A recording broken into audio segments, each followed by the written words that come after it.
Okay, so this is like an addition to my previous long form tutorial about how to do the wave masking stuff.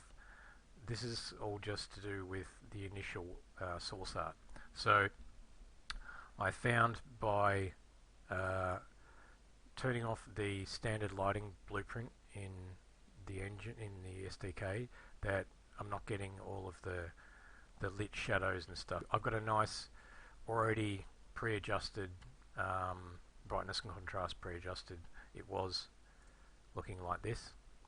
I did my brightness contrast and I got it like this. If I go any darker, everything starts to turn black when I create the RGB layers, and the selection will bleed through.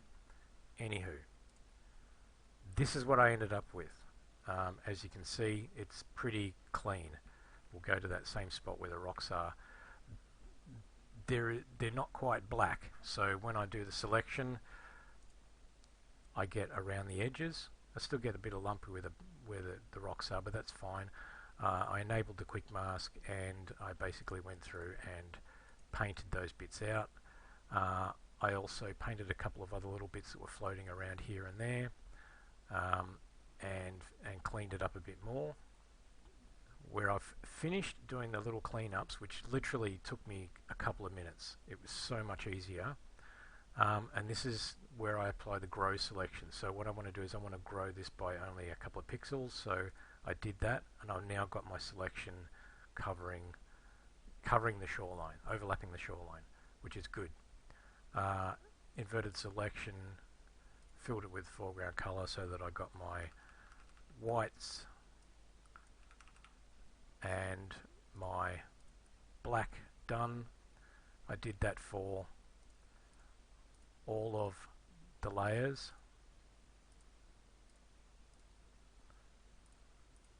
The selection still applied, doing my blurring.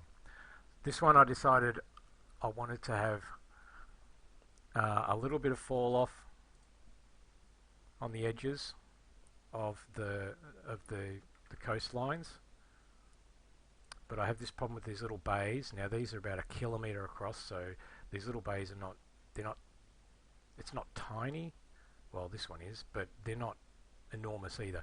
So I wanted this all fairly calm in here as well. So I basically went and did my select none thing, and you can see better now what I'm talking about. That really does need to be chilled out a bit more in here. So I did another Gaussian blur, got it a bit more blurry. Then I went through and did a whole bunch of airbrushing to fill in these areas, and I ended up with, gosh, I did a lot. Where are we? I ended up with this. So it's all a little bit better in here now. So my red channel's now got a lot more intensity fall off within these little bay areas, and there's a couple little areas on the edge where I know where I've got boats spawning, so I've made sure that that's also a lot calmer as well, and that's what I've ended up with. So there you go. That turn the disable, or sorry, I should say, in the world outliner, hide the standard lighting or whatever lighting blueprint you're using as your lighting actor in the scene, and also I had it turned to unlit as well. Then make your minimap texture, because it seems to work a lot better.